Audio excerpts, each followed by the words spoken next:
François Duvalier, théoricien du noirisme. Vous vous demandez probablement que fait le nom de François Duvalier dans une émission littéraire. La réponse, c'est tout de suite. Alors, François Duvalier n'est pas vraiment un écrivain à proprement parler, c'est-à-dire c'est pas quelqu'un qui a écrit des œuvres de fiction. Mais par contre, François Duvalier a toute sa place dans une histoire de la pensée haïtienne, c'est-à-dire dans une histoire des lettres haïtiennes de façon générale. Pourquoi ? Eh bien, François Duvalier, c'est un théoricien.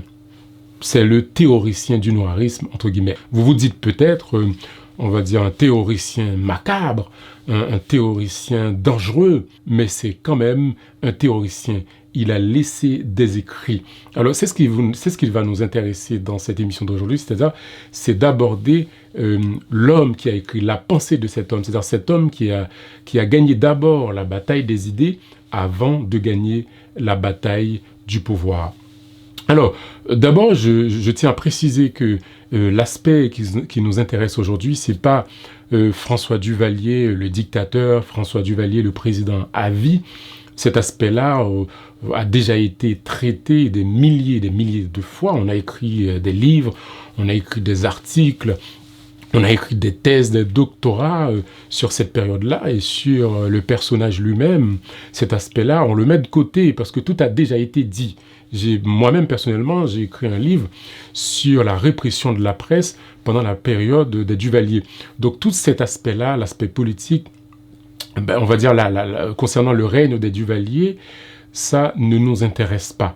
Ce qui nous intéresse, on va dire dans cette émission aujourd'hui, c'est, on va dire, de regarder ce qu'il y avait vraiment, on va dire, chez ce théoricien qui était Duvalier. C'est-à-dire que l'homme qui a pensé un programme, qui a pensé, qui avait des idéologies et qui a essayé tout de même de les mettre en pratique une fois arrivé au pouvoir.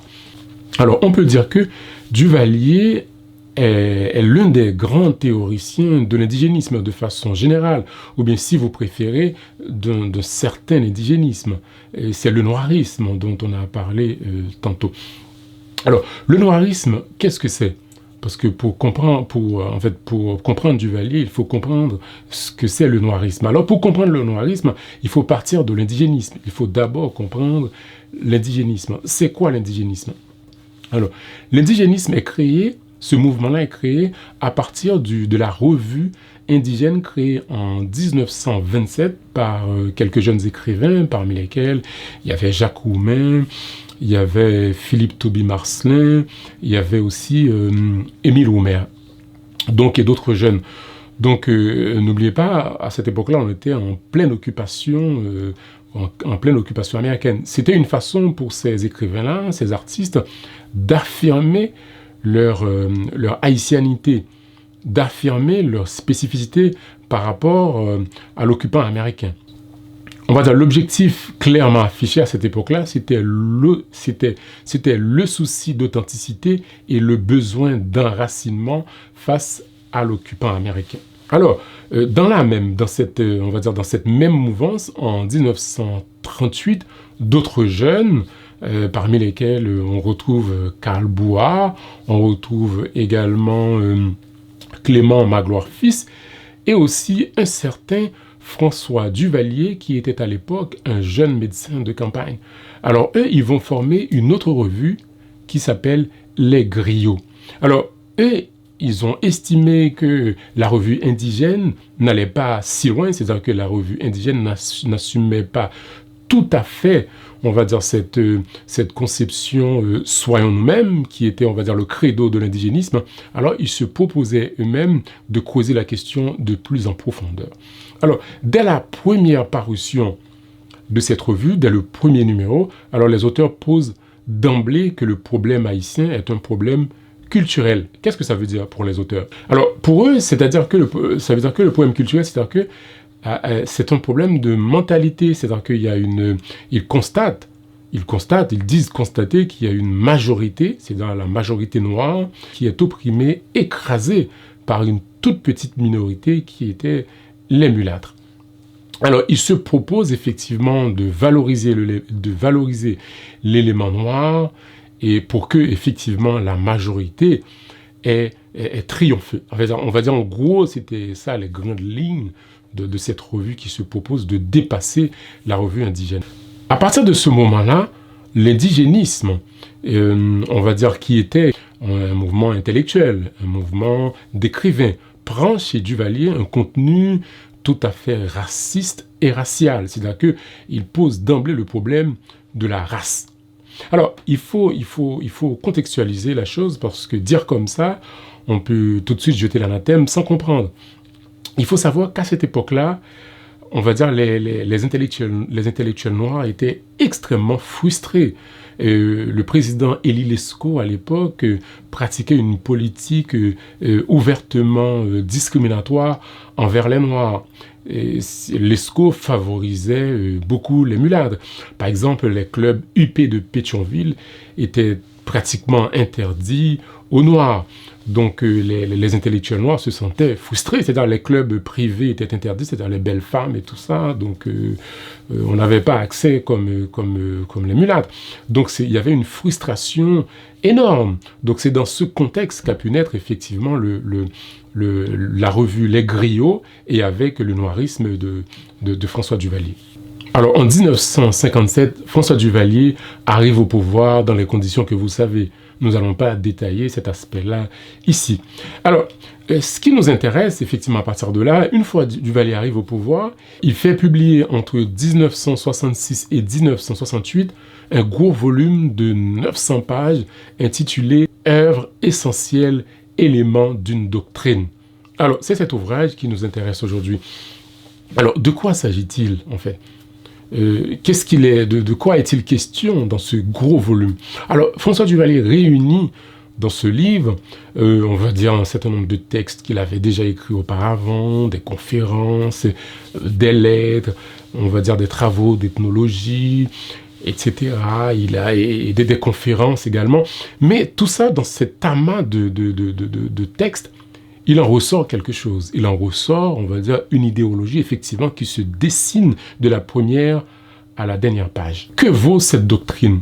Alors, cette doctrine, on veut dire, en gros, reprend à son compte le fameux « Black is beautiful », qui était déjà en vogue à cette époque-là. Donc, dans le contexte haïtien, ça se traduisait par le nègre haïtien est merveilleux. Il s'agissait pour François Duvalier on va dire, de valoriser l'élément noir, de montrer effectivement qu'il y avait quelque chose de sublime dans la culture et dans les traditions haïtiennes. Ce qu'avait déjà montré, on va dire, un certain Jean Price-Mars, on va dire superbement bien. Donc François Duvalier, pour lui, à ce moment-là, il s'agissait, on va dire, de traduire politiquement, on va dire, toutes ces considérations. Donc, c'est bien gentil de penser, effectivement, de valoriser la culture noire, de montrer l'élément africain, de montrer, on va dire, la part sublime de la culture haïtienne. C'est bien gentil tout ça, mais politiquement, il faut l'imposer. Ça me rappelle aussi, on va dire, une phrase de Karl Marx qui avait dit que les philosophes, depuis longtemps, ils ont pensé le monde. Aujourd'hui, il s'agit non pas de penser le monde, mais de le changer. Alors, on va dire, en gros, c'était ça la conception de Duvalier. Il voulait, on va dire, tenir compte de toutes ces considérations qui avaient déjà été faites soit par Jean Price-Mars ou d'autres intellectuels qui avaient posé le fait qu'effectivement, il y a des choses sublimes dans la culture nègre. Maintenant, le temps était venu pour l'imposer politiquement. Alors, comment ça va se faire? Vous savez déjà comment ça va se faire. C'est dans un bain de sang. C'est effectivement, et ça va pas se faire de façon sympathique. Le problème avec, on va dire, cette idéologie du noirisme et de Duvalier, la façon dont il la pose dans son ouvrage, c'est toujours en opposition. Donc, c'est-à-dire, pour Duvalier, valoriser l'élément noir, c'est en opposition aux mulâtres. Aux mulâtres qu'il considère comme une petite minorité qui oppresse la majorité noire. Donc, à ce moment-là, l'ennemi était tout désigné Donc la suite, vous la connaissez probablement. Voilà, il y aura des massacres, effectivement, des familles mulâtres qui sont obligés de quitter leur pays, etc. On l'a dit, à la différence des premiers indigénistes, il ne faut pas l'oublier, je pense que c'est un élément important, les premiers indigénistes, c'était des artistes. C'était des artistes, Jacques Roumain, et Philippe Tauby-Marcelin, etc. C'est des écrivains. C'est des écrivains donc, qui sont encore un peu, à peu près, entre guillemets, qui sont dans les nuages. On va dire qu'ils voient l'idéal. En fait, un peu moins Jacques Roumain, qui était aussi un militant communiste, ça se sait. Donc c'était un militant communiste qui était très engagé dans la bataille des idées, dans la bataille politique. Donc, mais en fait, on va dire que ces gens-là étaient quand même, c'était des gens qui étaient épris de beauté et épris on va dire d'une certaine forme de beauté spirituelle. C'est-à-dire que si vous lisez, par exemple, Le Gouverneur de la Rosée, effectivement, c'est un très beau texte. On avait fait une émission sur Jacques Roumain. Je vous invite justement à la regarder si vous avez le temps. Donc, on a montré effectivement la particularité de cette œuvre, etc. Ces écrivains-là, à cette époque, eux, ils pensaient à l'indigénisme et non pas effectivement quelque chose qu'il fallait imposer, on va dire par la force, à une minorité d'Haïtiens, etc., ou à quelques personnes. C'était pas ça. Cet indigénisme-là, c'était un indigénisme qui voulait montrer la particularité, on va dire, des Haïtiens par rapport à l'occupant américain. Et on va dire la particularité de ce qui fait des Haïtiens, on va dire un peuple à part, la spécificité des Haïtiens, on va dire de mettre en avant la culture haïtienne, etc. Mais chez Duvalier, c'est autre chose, c'est un discours politique et qu'il pensait qu'il fallait mettre en œuvre. Et effectivement, Duvalier, je l'ai dit tout à l'heure, est arrivé au pouvoir, eh bien, il va faire tout pour essayer de mettre en œuvre cette idéologie, cette politique en l'occurrence. Est-ce que Duvalier était vraiment un noiriste ? C'est une question qu'il faut poser souvent aux auteurs on va dire d'une idéologie ou d'une philosophie. Parce que Marx lui-même, je crois, Marx avait dit « je ne suis pas marxiste ». Karl Marx lui-même avait dit « je ne suis pas marxiste ». Donc, il faut vraiment, quand on parle d'un auteur, quand on parle d'un idéologue, on va dire qui a proposé un schéma de pensée, il faut se poser déjà la question, est-ce qu'il est lui-même convaincu ? Voilà. Donc je pense que c'est important de se poser la question. Est-ce que Duvalier était vraiment un noiriste ? Voilà. Alors, on peut... Oui et non, mais ça dépend. Mais il y a quand même des interrogations. Duvalier voulait valoriser l'élément noir, mais il ne l'a pas fait chez lui. Duvalier a marié ses enfants à des mulâtres, des mulâtresses. La famille de Duvalier était liée à des familles mulâtres. Donc Duvalier ne valorisait pas chez lui l'élément noir. Donc il a lui-même épousé une mulâtresse. Donc du coup, je pense que Duvalier lui-même n'était pas si noiriste que ça. Donc voilà. Donc n'empêche, effectivement, on peut pas lui enlever toute sincérité. Effectivement, mais la question se pose par rapport à son attitude. Il faut regarder aussi, surtout les idéologues, il faut aller voir un peu chez eux comment ça se passe quand ils revendiquent on va dire une façon de voir le monde, une idéologie. Alors, j'ai une petite pépite pour vous. Il s'agit de quelqu'un qui a bien connu Duvalier et qui en parle d'une certaine manière. J'aimerais bien partager avec vous. C'est l'écrivain René Despestre qui a personnellement connu Duvalier. Alors, je vais vous lire ce qu'il a écrit. Alors, il a bien connu l'idéologue, on va dire le théoricien Duvalier. Voilà ce qu'il en pense du théoricien Duvalier. Il a donné une interview à un anthropologue français en 2004, un anthropologue français du nom de Jean-Luc Bognol, et concernant Duvalier. Voilà ce qu'il en dit. et on va dire, du noirisme. Il dit que c'est une rhétorique vide, qui ne connaissait pas les progrès de l'ethnologie. Alors, pour lui, c'est De Pestre qui parle de Duvalier, il dit pour lui, l'ethnologie et le noirisme revenaient au même, selon une doctrine qu'on pourrait appeler aujourd'hui la papadocratie, très fumeuse, très abracadabrante, très obscurantiste. Ses œuvres essentielles, plusieurs volumes, et ses œuvres complètes qu'il appelle lui-même ses œuvres essentielles, sont illisibles. Je l'ai bien connu, personnellement. J'ai eu des conversations approfondies avec lui, des discussions, des débats. Il passait du coq à l'âne. C'était un sottisier ambulant. En même temps, on va dire c'est un adversaire politique. Je rappelle que De Pestre a dû fuir Haïti, qu'il a été, on va dire, en résidence surveillée pendant une certaine époque. Donc, il ne porte pas François Duvalier dans son cœur. Alors, je poursuis, toujours René De Pestre, il dit « Si je rassemble les propos que tenait Duvalier, je le ferai peut-être dans mes mémoires, c'était sans queue ni tête. C'était quelque chose d'affreux, d'insupportable. C'était pénible de parler avec lui.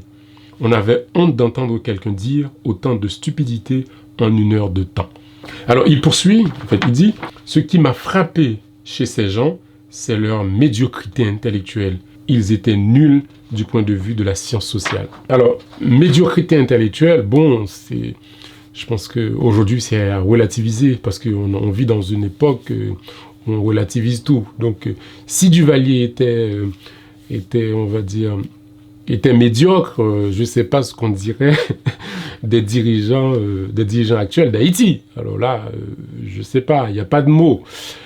Alors, je pense que là, le mot médiocre, il faut relativiser. Donc, on peut dire que Duvalier, effectivement, c'était un affreux dictateur. Il a du sang sur les mains, et ça, s'il n'y a aucun doute. On peut utiliser tous les termes pour le qualifier, mais dire effectivement qu'il était médiocre, que intellectuellement c'était un médiocre, je pense que c'est à relativiser. Vu ce qu'on a aujourd'hui, je pense pas que c'est tout à fait le cas. Voilà. Donc, ce sera tout pour aujourd'hui, parce que je voulais effectivement faire le tour un peu de cette question-là, de Duvalier en tant qu'idéologue, parce qu'on a beaucoup parlé de Duvalier en tant que chef d'État, homme d'État, de Duvalier, des tontons Macoute, etc. Je voulais voir un tout petit peu, est-ce qu'on peut vraiment écarter Duvalier, on va dire, de la pensée haïtienne, à savoir de l'indigénisme? Eh bien non, on peut pas. On peut dire que c'est une dérive, voilà, ça c'est sûr, mais il en fait quand même partie. Voilà, merci de m'avoir écouté jusqu'au bout, on va dire, de faire ce petit voyage avec moi. Je vous donne rendez-vous bientôt pour une prochaine fabrique littéraire. Au revoir.